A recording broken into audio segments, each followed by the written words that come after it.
భారత్లో భారీ పెట్టుబడులు పెట్టబోతున్నామన్నారు అమెరికా అధ్యక్షుడు డొనాల్డ్ ట్రంప్.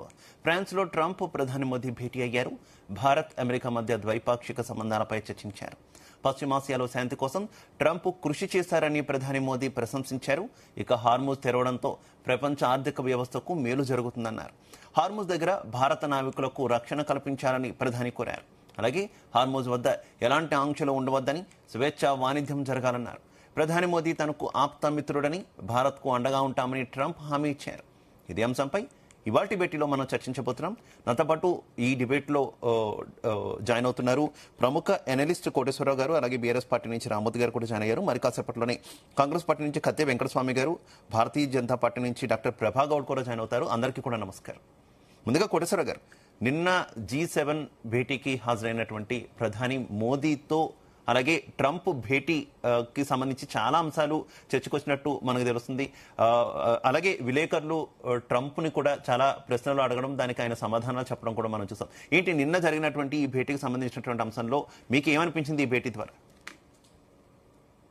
ముఖ్యంగా ట్రంప్ వ్యవహరించినటువంటి తీరు అత్యంత గర్హనీయంగా ఉంది అనేది చెప్పాల్సి వస్తాం.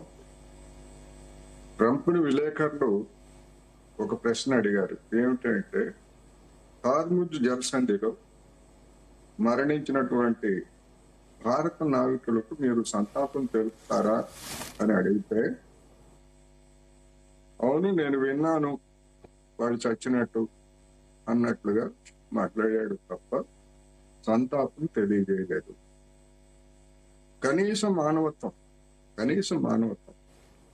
ఇదే ట్రంప్, ఇదే అమెరికా భారతీయ నాయకులు మరణించినటువంటి నౌక మీద మేమే దాడి చేశామని అమెరికా ప్రకటిస్తే, ఆ తర్వాత డొనాల్డ్ ట్రంప్ చెప్పింది ఏమిటి అంటే, మేము కాదు, ఇరాన్ చేసినటువంటి దాడిలో వాళ్ళు మరణించారు అని చెప్పాడు. ఒకవేళ అదే నిజమైతే మరి సంతాపం ప్రకటించడానికి ట్రంప్కి అభ్యంతరం ఎందుకు?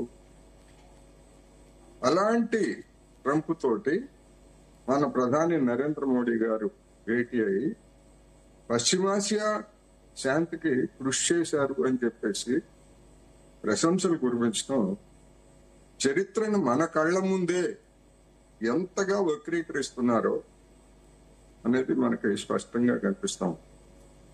అసలు పశ్చిమాసియాలో శాంతికి చిచ్చు పెట్టిందే అమెరికా. ఏకపక్షంగా ఇజ్రాయెల్తో కలిసి దాడులు చేసింది అమెరికా. యావత్ ప్రపంచాన్ని, భారత్తో సహా యావత్ ప్రపంచాన్ని ఇబ్బంది పెట్టింది అమెరికా. దానికి నాయకత్వం వహించింది డొనాల్డ్ ట్రంప్. అలాంటి వాడిని పట్టుకొని మీరు పశ్చిమాసియాలో శాంతికి బాగా కృషి చేశారు అని చెప్పేసి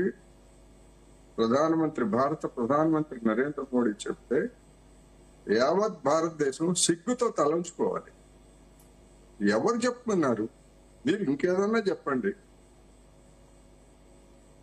100 రోజులకు పైగా యావత్ ప్రపంచాన్ని ఇబ్బందులు పెట్టినటువంటి డొనాల్డ్ ట్రంప్ ని శాంతి కృషి చేశారు అని చెప్పేసి చెప్పడం అంటే ఇంతకంటే సిగ్గుచేటైనటువంటి వైఖరి మరొక ఉంటుందా అనేటువంటి ప్రశ్న. రెండవది, ఈ సమయంలోనే ఇంకొక పరిణామం జరిగింది. ఏమిటి ఆ పరిణామం అంటే, జమ్మూ కాశ్మీర్, అదేవిధంగా ఆక్రమిత కాశ్మీర్, ఈ 2 ప్రాంతాలను కూడా భారత్లో అంతర్భాగం కాదు, ఇవి వివాదాస్పద ప్రాంతాలు అంటూ మన మ్యాపుల్లో వాటిని చూపించకుండా అమెరికా పసిఫిక్ కమాండ్ ముద్రించినటువంటి మ్యాప్లు మనకి దర్శనమిచ్చాయి. అయినా గాని డొనాల్డ్ ట్రంప్ ఇదేం పని, ఈ విధంగా ఎందుకు చేస్తున్నావు అనేటువంటి మాట మన గౌరవనీయమైనటువంటి ప్రధానమంత్రి నోటి నుంచి లేదా మన విదేశాంగ శాఖ నుంచి ఇంతవరకు స్పందన లేదు. ఏమిటి లొంగుబాటు, ఏమిటి బలహీనత? దేశభక్తి గురించి వీళ్ళు దేశ ప్రజలకి, దేశంలో ఉన్నటువంటి వాళ్ళందరికీ కబుర్లు చెప్తారు.